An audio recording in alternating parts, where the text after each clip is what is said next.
The Florida Panthers came out flat on Saturday night, which was considered their worst first period of the season. We discussed that and evaluate the Florida Panthers through 10 games of this young NHL season.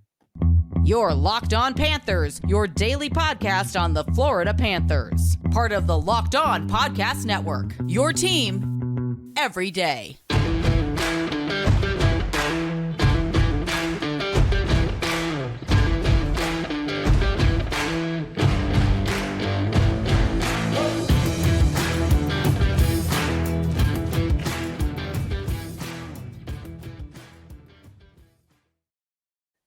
And welcome into this Monday, November 6th edition of the Locked On Florida Panthers podcast, part of the Locked On Podcast Network. We're to your team every day. Thank you for making the Locked On Florida Panthers podcast your first listen of the day. I'm Armando Velez from the Hockey News, and you can follow me on X at MondoMan12. Follow the show account on X and Instagram at LO_FLA Panthers. And shout out to everydayers who come back here and get your daily Florida Panthers fix. You can subscribe to this show on YouTube or wherever you get your podcast. And if you're on the YouTube channel, please smash that like button. And if we are doing a little bit of a giveaway here on the Locked On Florida Panthers podcast, which for this hat with the Florida Panthers logo, Amerant Bank on the side, and the lettering on the back saying the official bank of the Florida Panthers, all you got to do is send in your screenshot of your subscription to the YouTube channel at MondoMan12 on X, at LO_FLA Panthers on X and Instagram as well. And that will be your entry to enter into our giveaway. But let's talk about Saturday night as the Florida Panthers fall to Chicago Blackhawks by a final score of 5-2 on the road to end their road trip at 1-1-1. As the Florida Panthers will be returning home on Monday night against the Columbus Blue Jackets. More on the Blue Jackets in segment number 3. But about Saturday, the Panthers struggling with breakouts early, where basically the first 5 minutes, three different bullet points that I wrote of Stolarz coming up with a big save, Stolarz being under duress on the night, as well as the Florida Panthers really, when it came down to some of their chances on the offensive side of the puck, it was really a whole bunch of the cat sweaters above, like creeping in on the blue line, causing the untimely rushes for the Chicago Blackhawks on the night as well, even though the Florida Panthers did outrush them 6-2 after the first period as well. And not going to put the entire blame on Anthony Stolarz. The Florida Panthers did not really do much to protect them well on the night. The first one, just a unfortunate bounce as Seth Jones's shot is blocked by Gus Forsling. Nick Foligno is there to clean it up. And one thing that's really concerning, even though I don't agree with the call, is the fact that quite a few times it's not really the fact that the Florida Panthers haven't really cashed in on the power play as much as we'd like. There's 5 goals on the season, 3 by Sam Reinhart, 1 by OEL, 1 by Forsling. But we've seen the times that this team has shot themselves in the foot with penalties on the power play. Don't agree with the takedown of Carter Verhaeghe on Connor Murphy. I thought he was slipping, and Carter Verhaeghe ends up going to the box, which Carter Verhaeghe, we saw him on power play 1, getting a little bit of a change there, and hopefully what's more puck movement, getting in below the hash marks, getting into the dirty areas as well, or even feeding it to Verhaeghe, who we've talked about his wrister and how well that is, giving him that opportunity to shoot from that left flank and all. But we've seen quite a bit of 4-on-4 hockey where the Florida Panthers give up a goal on the young season as well. And also, I was not a fan of the call at the end where Kaiser had Lundell's stick under his armpit, literally wrote in all caps, had the stick under his armpit, and Lundell and Kaiser go to the box instead of the Florida Panthers getting a power play at the end. But that's not the reason why the Florida Panthers lost this game. The heads were not on a swivel when the Hawks were in transition, and Nikita Zaitsev comes off the bench and Kurashev feeds him with a lot of open ice right in front of Stolarz to beat him there. And then the Florida Panthers losing Taylor Hall in the neutral zone. He goes on a breakaway and then beats Stolarz. Should Stolarz have saved that one? Yeah, I am when the shot is coming from the left circle half wall and you have a lot of time, that 5 hole needs to be closed there as far as for Anthony Stolarz there. And also 2 shots on goal through 13 minutes is not going to do it for you for the Florida Panthers. And like I said, blue line was caught cheating, creeping up in the zone, and then the Florida Panthers are unable to hold the puck in their own end. Saw line changes as the second period was starting. Was really impressed by that that Kevin Stenlin, Nick Cousins, Rodriguez line, as they were creating so many different scoring opportunities, retrieving pucks. But when you see that effort from the Florida Panthers after going down 3-0, yes, it's impressive to see. But yes, you also put yourself in such a big hole that you are when you're playing catch up. It's just you're gonna sometimes do too much, and sometimes that causes a bad turnover, which we saw the Florida Panthers creeping up as far as a pinch. Etulis Theranen, who was the forward back as far as playing defenseman on that part, misses the puck, and then Connor Bedard goes on a breakaway to score far side on Anthony Stolarz, which I don't know a single person out there who watched that game live who thought Connor Bedard was not scoring there. I'm like, oh, well, it's going to happen. The Florida Panthers are going to go 4-0, be down 4-0, even though they dominated that second period. And lo and behold, that happens for the rookie phenom as well there. And the Paul Maurice also spoke about the opportunity to give Sasha Barkov more wingers, a guy he's used to in Carter Verhaeghe, Matthew Tkachuk being there. Matthew Tkachuk had multiple wraparound attempts as well on the night as well. The top nine, the juggling of the top nine outshot them as far as shot attempts, 36-14, and actual shots on goal, 18-7 at 5-on-5. But still, you're playing from behind on the night, and it's just a recipe for disaster. And that Connor Bedard goal was just one of those backbreakers for the Florida Panthers, giving them basically a very low chance to come out of that and win. Even though Paul Maurice did speak about liking the last 40 minutes, and and also despite all that, they had multiple opportunities to cut the lead even more. With there was a rebound opportunity, a shot block. Barkov has an opportunity to backhand it into the net, and Mrazek's out, not shifting to his left fast enough, and then Barkov hits the crossbar. But that was also a moment where you say not necessarily the part where we thought that this game was won or lost, but then the part was just like comeback's just not going to happen. Carter Verhaeghe also gets a second chance opportunity, and Mrazek almost knocks it in with his own skate at the end too. So yeah, not their night, as the Florida Panthers were hoping to get some bounces at the end, and then you think about 34 shots in the last two periods when you only get 6 in the first 20. It leaves you a little bit of a bad taste in your mouth after this road trip, where it was just so promising after you dominate a Detroit Red Wings team, which they were a high flying offense as well through the first 10 games of the season, who they beat Boston for their first regulation loss of the season too. And it's just any given night in the NHL, right? And all. So, and also, before we transition over to segment number 2, Matthew Tkachuk gets that goal at the end on the second chance opportunity, and that's what the Florida Panthers needed to do. They were not, even with the line juggles, they weren't getting their second chance opportunities in front of Peter Mrazek. A lot of shots from the outside, and credit to Chicago. They were playing loose, they were playing confident, but also there were times where they were playing not to lose as well. Not forcing the puck up the ice. I mean, when you're with the lead, when you have a lead, of course you play the game a little bit differently. You're not taking more risk.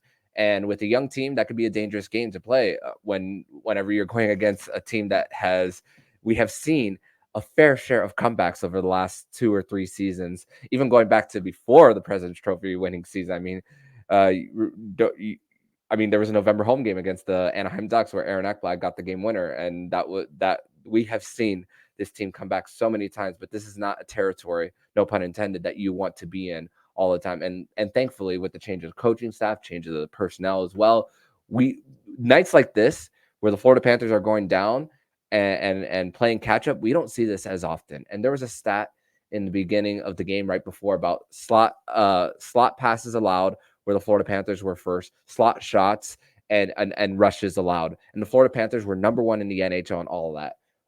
200 some plus regulation periods played in the National Hockey League in an 82 game season per team.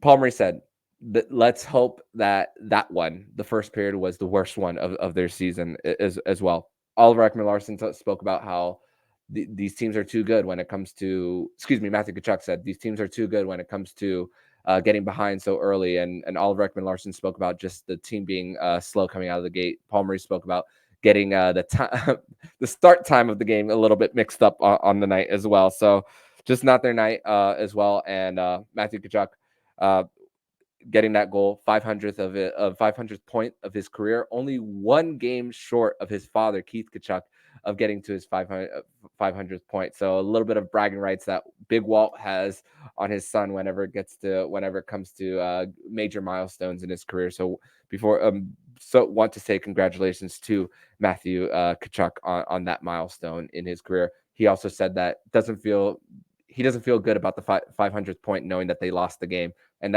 once again, that's a great mindset to see from this Florida Panthers team, as the expectation, the bar is set higher when it comes to this team for sure. And you like to see it. You love to see that mindset from this hockey team.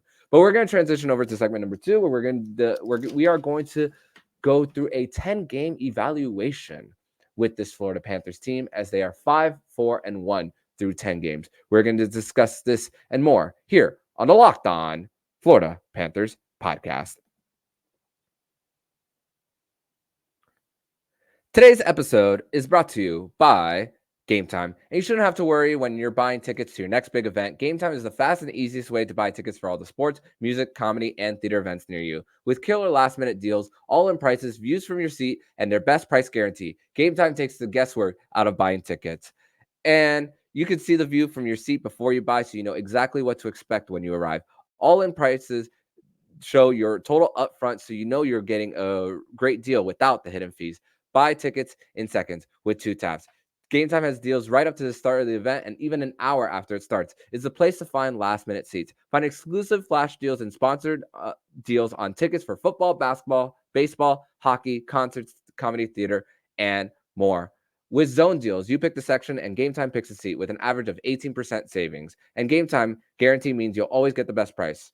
Download the Gametime app, create an account, and use code LOCKEDONNHL for $20 off your first purchase. Terms apply. Again, create an account and redeem code LOCKEDON NHL for $20 off. Download Gametime today. Last minute tickets, lowest price, guaranteed. Segment number 2 here on this Monday, November 6th edition of the Locked On Florida Panthers podcast. Thank you once again for making the Locked On Florida Panthers podcast your first listen of the day here on the Monday edition of the show. So the Florida Panthers, 5-4-1 through 10 games. Matthew Tkachuk said about the 3-game road trip where the Florida Panthers finished 1-1-1. You felt like you left some points out there.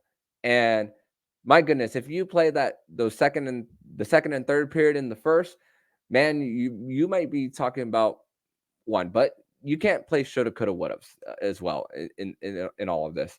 Panthers have as well when it came to their game against the Boston Bruins as well, a high flying first period, getting out to that 2-0 lead and then not scoring the rest of the way. You felt like you lost the point there for the Panthers, and then this team has shown that they could bounce back from losses as well.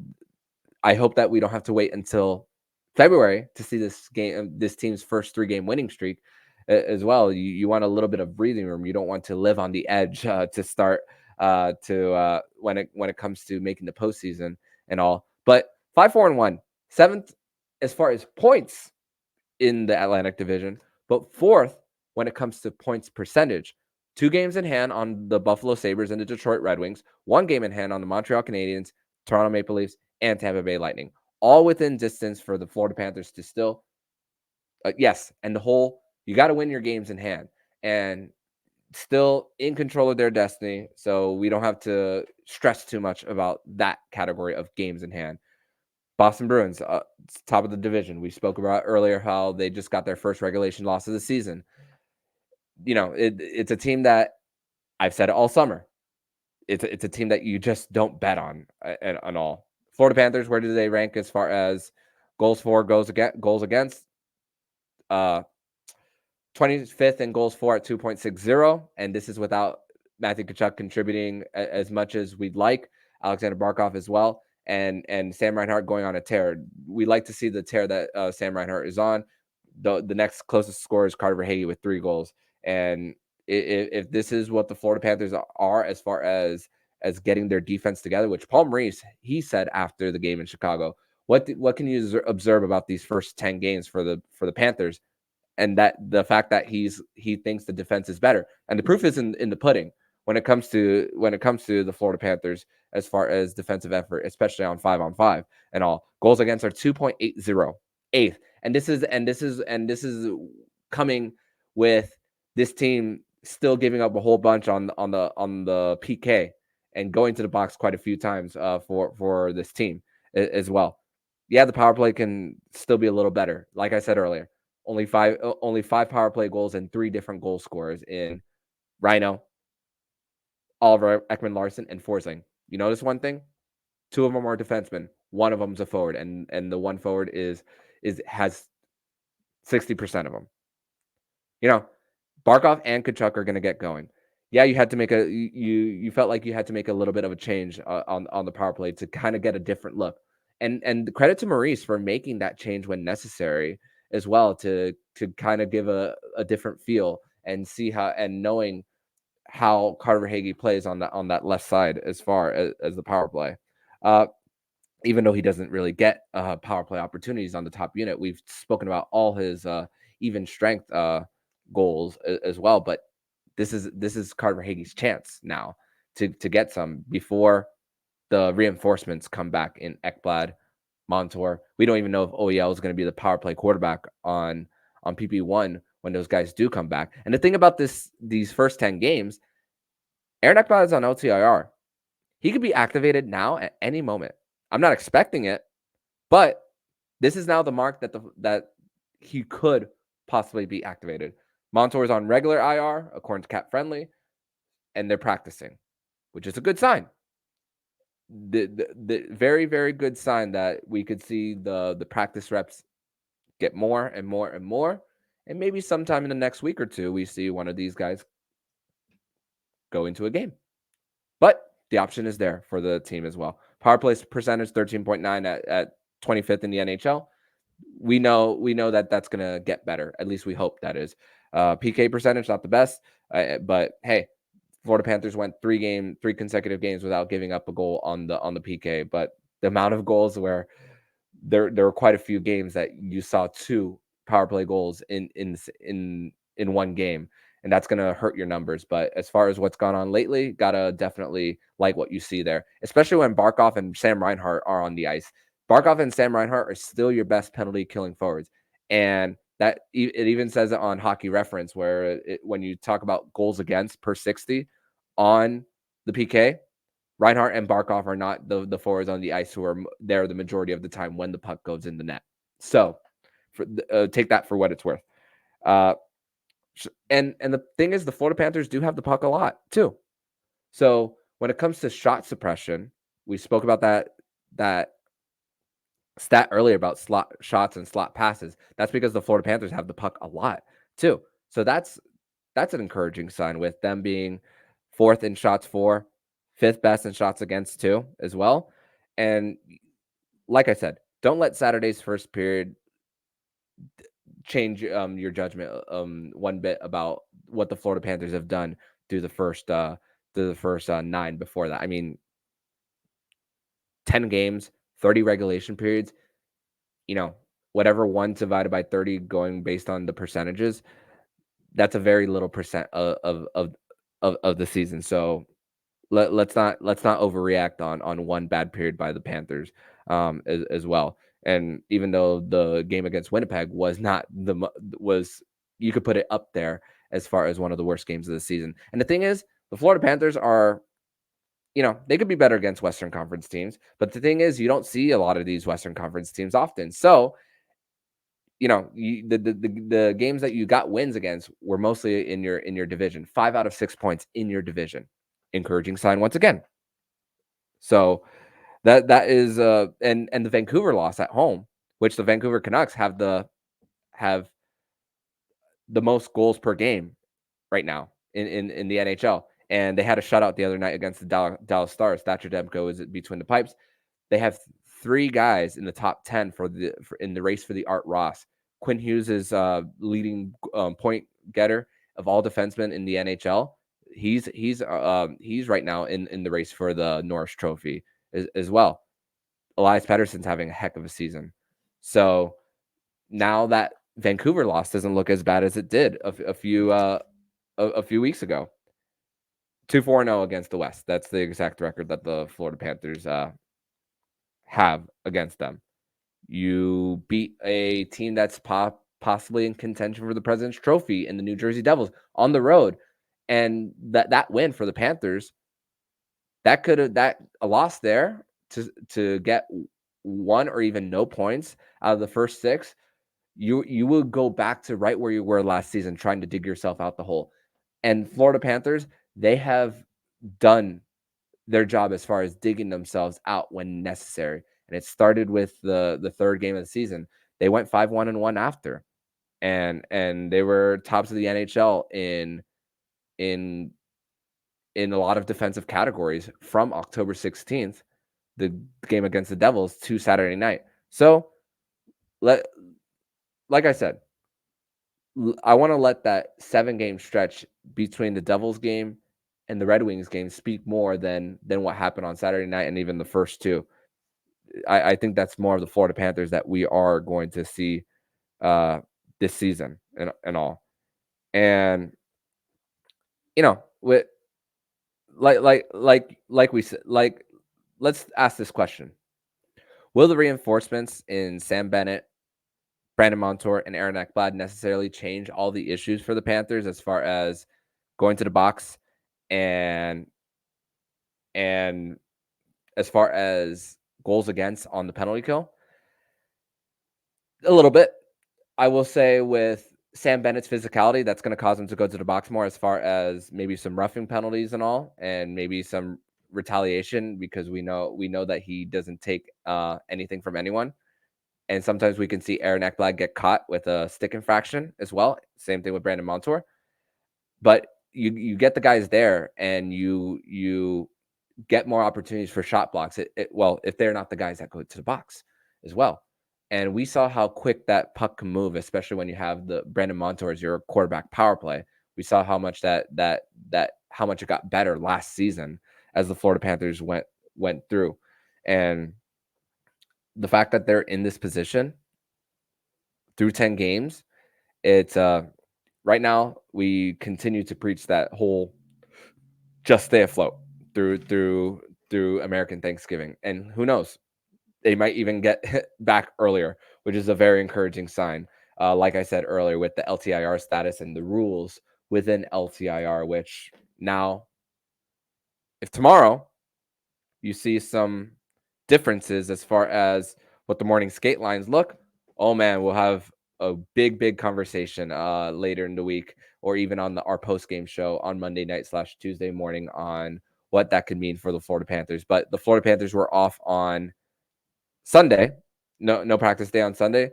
But the Florida Panthers, after they have their game on Monday, will have a practice at Emirates Bank Arena before flying to Washington on Wednesday. No practice on Thursday, and then Panthers will be right back morning skate on Friday for a game against the Carolina Hurricanes at home. So that's kind of the schedule and the practice schedule, and along with the game schedule this week for the Florida Panthers. But in segment number 3, we are going to preview the game between the Florida Panthers and the Columbus Blue Jackets, as the Florida Panthers welcome Columbus to town on Monday night. We are going to discuss that and more here on the Locked On Florida Panthers podcast. Today's episode is brought to you by FanDuel. And right now, new customers get $150 in bonus bets with any winning $5 moneyline bet. That's $150 if your team wins. If you've been thinking about joining FanDuel, there's no better place and time to get in on the action. It's super easy to use, and there's a wide range of betting options, including preds, spreads, player props, over-unders, and so much more. So if you want it, for the Florida Panthers, for Matthew Tkachuk to get a certain amount of points, you can use those at FanDuel.com Same thing with Sergei Bobrovsky, who might be starting against the Columbus Blue Jackets. A certain amount of saves and even getting to win. You can do that all on FanDuel. So go to visit fanduel.com/lockedon to kick off the NHL and NFL season. FanDuel, official partner of the NFL. Segment number 3 here on this Monday, November 6th edition of the Locked On Florida Panthers podcast. Thank you once again for making the Locked On Florida Panthers podcast your first listen of the day here on a Monday. And so for the Florida Panthers facing off against the Columbus Blue Jackets on Monday. And actually, before that, let's get a little bit of a farm check-in for the Charlotte Checkers. Back-to-back overtime winners, as Lucas Carlson had a tying goal with 3.1 seconds left against the San Diego Gulls at home at the Bojangles Bowplex. And Jerry Mayhew had both overtime winners in both games for his first 2 goals of the season. And the one on Friday, a beautiful out by Spencer Knight to get it on the breakout for that a secondary assist, as Jerry Mayhew got the game winner on Friday night, and then also gets the game winner in overtime on Saturday as well. So great start for the Checkers on the season. As far as the Columbus Blue Jackets, they come in at 4-5-2, second worst in the Metropolitan Division. A little bit of storylines for the Columbus Blue Jackets on the season is Mike Babcock being hired after everything he'd done wrong in Toronto, putting players under the bus, asking Mitch Marner who he thinks performs the worst on the team, and then reading it out loud. And then in the summer, asking players to reveal stuff from their cell phones as well, causing them to resign. Pascal Vincent is now the head coach of the Columbus Blue Jackets, and the Columbus Blue Jackets last year, they were one of the tops in the NHL in man games lost. Them and the Montreal Canadiens were the teams up there that had a lot of players lost to injury, and it's no exception this season. Patrick Laine, after taking a hit to the head by Rasmus Andersson of the Calgary Flames, has not played since that hit. Has only played 1 game this season, but from that illegal check to the head. And a little bit of drama on Saturday night as the Columbus Blue Jackets lost to the Washington Capitals by a final score of 2-1. Johnny Gaudreau did not play the last 16 minutes of the game, and Pascal Vincent spoke about how he didn't like his game through the first 40 minutes of that contest. Well, and 4 minutes going into the third. So didn't get him on the ice for the last 16 minutes, and the Columbus Blue Jackets were unable to get that comeback against the Washington Capitals. And a lot of other things happened this summer for Columbus. A lot of people thought that Leo Carlson was going to be the pick at number 3 for the Columbus Blue Jackets, but Anaheim ends up picking Leo Carlson, and Adam Fantilli, the Hobey Baker winner, which is Mackie Samoskiewicz's former teammate from the University of Michigan, who he is teammates with Kent Johnson, who also went to Michigan. He slipped to number 3, and that could be definitely a great 1-2 punch at center with Boone Jenner on the top line and Adam Fantilli on the second line, which maybe Adam Fantilli makes his way to top line center later on in his career.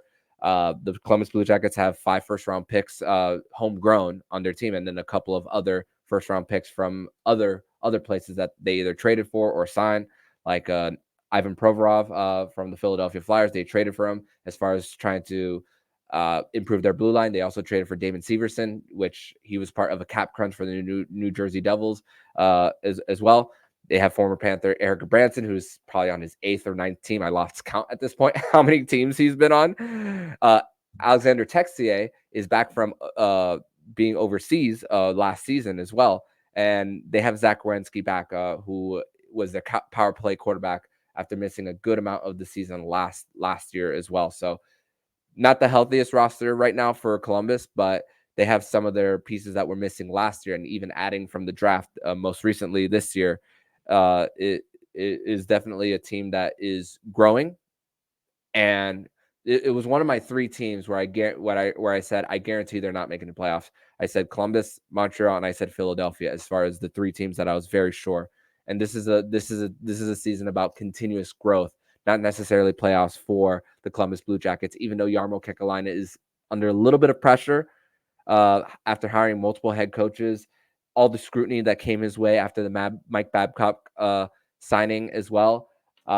This seems to be maybe his last chance at getting a head coach as far as trying to grow a team there in Columbus.